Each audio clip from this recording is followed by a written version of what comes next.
Hello hello hello, welcome to DNA. मेरा नाम है लक्ष्य शर्मा, मेरे साथ है अर्पित। और आज दशहरे के दिन पटाखे मतलब पूरे भारत में तो फूट ही रहे हैं, साथ ही साथ में मुझे लग रहा है पटाखों के साथ साथ बांग्लादेश का सपना भी फूट गया इंडिया ने कायदे से। जी। और आखिरी जो लड़ी होती है ना कि वहां पे तो रावण फूटने के बाद, जो पटाखे फूटने के बाद बचते हैं, वो हाँ धीरे धीरे फोड़ रहे थे आज संजू सैमसंग और सूर्य हाँ कुमार यादव। बिल्कुल। और उसके बाद हार्दिक पांड्या ने आके ऐसी चटाई बिछाई है कि जी वो फटते फटते बिल्कुल इनिंग्स निकल गए, हमें पता नहीं चला। इंडिया 300 के स्कोर के बिल्कुल करीब पहुंच के वो स्कोर पार नहीं करता ही, बस वो कहते हैं ना कि हाँ, मौत कुछ के टक से वापस आ गए। वो बस वो 3-4 बिल्कुल रनों का फर्क है। वरना आज पहली बार ऐसा होता अंतर्राष्ट्रीय क्रिकेट में टेस्ट प्लेइंग नेशन ने 300 स्कोर पार किया होता। जी। अभी तक नेपाल और मंगोलिया का था वो मैच, मेरे को लगता है मैटर भी करता है। हाँ हाँ अगर हम बिल्कुल देखें इंटरनेशनल मैचेस में, बड़ी टीम्स में देखें तो इंडिया का इतना बड़ा स्कोर बांग्लादेश के सामने, और एक वर्ल्ड रिकॉर्ड बना है कि पहले 10 ओवर में हमने देखा 150 रन बना चुके थे संजू सैमसंग। आज अलग ही फॉर्म में लग रहे थे, पहले 2 मैचेस में नहीं चले थे, और आपने प्रिडिक्ट भी किया था कि आज चलेंगे, तो बिल्कुल चलना आपके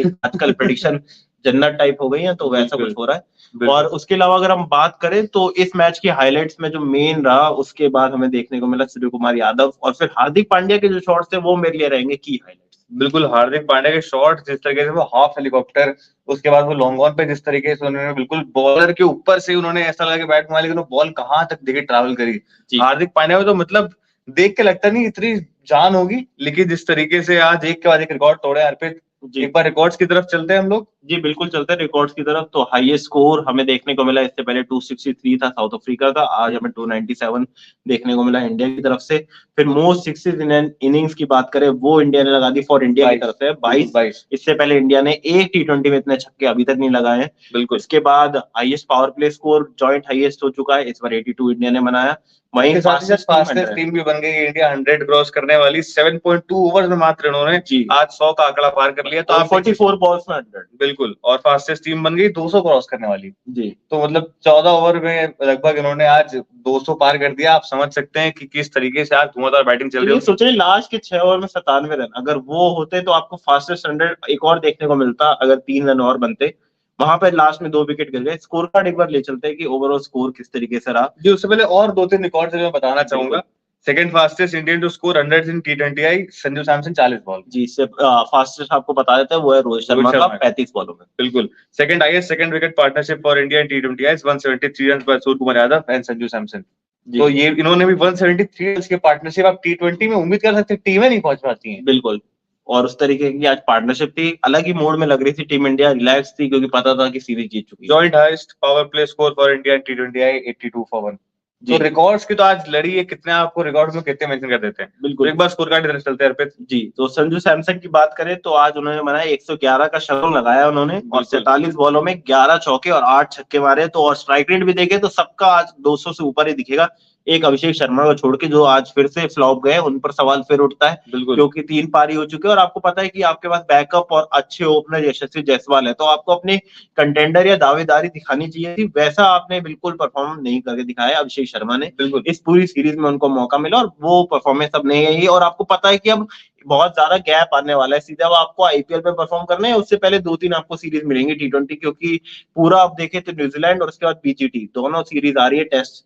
तो टी20 आपको मौका नहीं मिल रहा था, तो आखिरी मौके पे संजू सैमसंग ने जरूर एक छाप छोड़ी है, जो आपको साउथ अफ्रीका में भी याद होगा, जो उन्होंने सेंचुरी मार के छोड़ी थी। तो बिल्कुल। जाते जाते वो छाप जरूर छोड़ जाते हैं। जी, ज्यादा अच्छा प्रो था। और कंटेंशन की रेस में फिलहाल अभिषेक शर्मा मैं मान रहा था इस मैच से पहले संजू सैमसन से बेहद आगे थे, क्योंकि इससे पहले वो 1-2 पारी आई थी, भले जिम्बाब्वे के खिलाफ आई हो, लेकिन वो पारी काउंट होगी जिस तरीके से खेला बिल्कुल। था। लेकिन आज जो पारी संजू सैमसन ने खेली है, मतलब जो इनकंसिस्टेंट को कहते थे ना सब लोग, वैसे ही मतलब परफॉर्म किया है। वैसा परफॉर्म करा पूरी सीरीज में। लेकिन आज के बाद शायद इस चीज पर सवाल उठेंगे कि टैलेंट नहीं है कि या इम्पैक्ट नहीं डाल कि सकते हो। इम्पैक्ट नहीं डाल सकते हैं, और इंटरनेशनल प्लेयर नहीं है, सिर्फ आईपीएल प्लेयर है। आज के बाद मेरे ख्याल से कोई टी20 आई में तो नहीं उठाएगा। जो गंभीर भरोसे जता रहे थे लगातार, वो बिल्कुल। उस पे खड़े उतरे हैं। जी, और सूर्य कुमार यादव एक और अच्छी परफॉर्मेंस उनकी, लग नहीं रहा है कि उनको कप्तानी से ज्यादा फर्क पड़ रहा है, जैसा वो खेलते थे वैसे ही खेलते आ रहे हैं। आज भी आप देखें तो 200 की स्ट्राइक रेट से 8 चौके और 5 छक्के लगा के 75 रन बनाए 35 बॉलों में। ब्रियान पराग साथ ही साथ में आज 13 बॉलों में 34 रन, एक चौक एक चौका 4 छक्के 261 का स्ट्राइक रेट। वही मैं कह रहा हूँ, सबके 200 की स्ट्राइक रेट थी, बस आज अभिषेक और लास्ट में वाशिंगटन सुंदर को एक ही बॉल मिली, नीतीश रेड्डी 0 जीरो उनके और मैं चाहूंगा। बिल्कुल वही हार्दिक पांड्या के 4 छक्के बहुत ही ज्यादा, मैं कहूंगा हाफ हेलीकॉप्टर शॉट मारा, एक उन्होंने सामने मारा था शॉट, वो बहुत ज्यादा क्लासिकल शॉट्स थे सारे के सारे। और उनके भी देखे तो 18 बॉल में 47, वहीं रियान पराग भी 261, 250 की स्ट्राइक रेट से इन दोनों ने जो खेले लास्ट में, आपने देखा था कि 14 ओवर में 200 बन गए थे,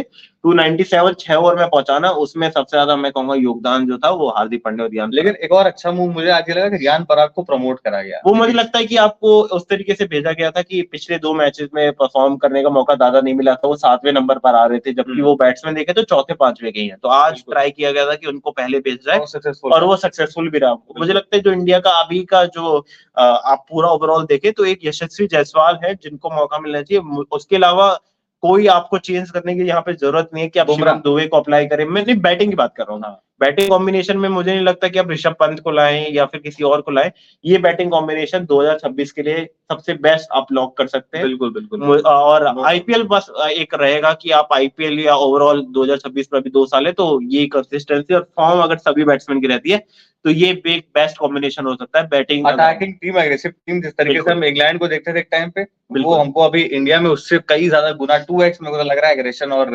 अप्रोच, अटैकिंग अप्रोच लग रही है। जी तो कुछ इसी तरीके का परफॉर्मेंस था। वही बांग्लादेश के आज देखे तो तंजिम हसन जो इनका बहुत नाम हो रहा था, 3 विकेट लिए, लेकिन आज 16 की इकोनॉमिक्स रन दिए, तो मतलब इशाद हुसैन को देख रहा हूँ, 2 ओवर 46 रन, हाफ सेंचुरी इनका रिकॉर्ड बन जाता है फर्स्ट हाफ सेंचुरी का। जी उस तरीके से आज पिटाई हुई है, काफी धुनाई हुई है। तो बांग्लादेश की तो मुझे नहीं लगता बॉलिंग के बारे में बात करनी चाहिए, और पूरे मैच के हाइलाइट्स हम आपके साथ लेके आएंगे और क्या रिकॉर्ड टूटे इसका वीडियो, और संजू सैमसन की जो स्पेशल इनिंग्स थी उस पर भी हमारा एनालिसिस आएगा। तो सारी वीडियोस आपको मिलेंगी डीएनए के चैनल पर, तो फॉलो और सब्सक्राइब जरूर करें और लाइक शेयर कमेंट करना ना भूलें। Thank you for watching DNA.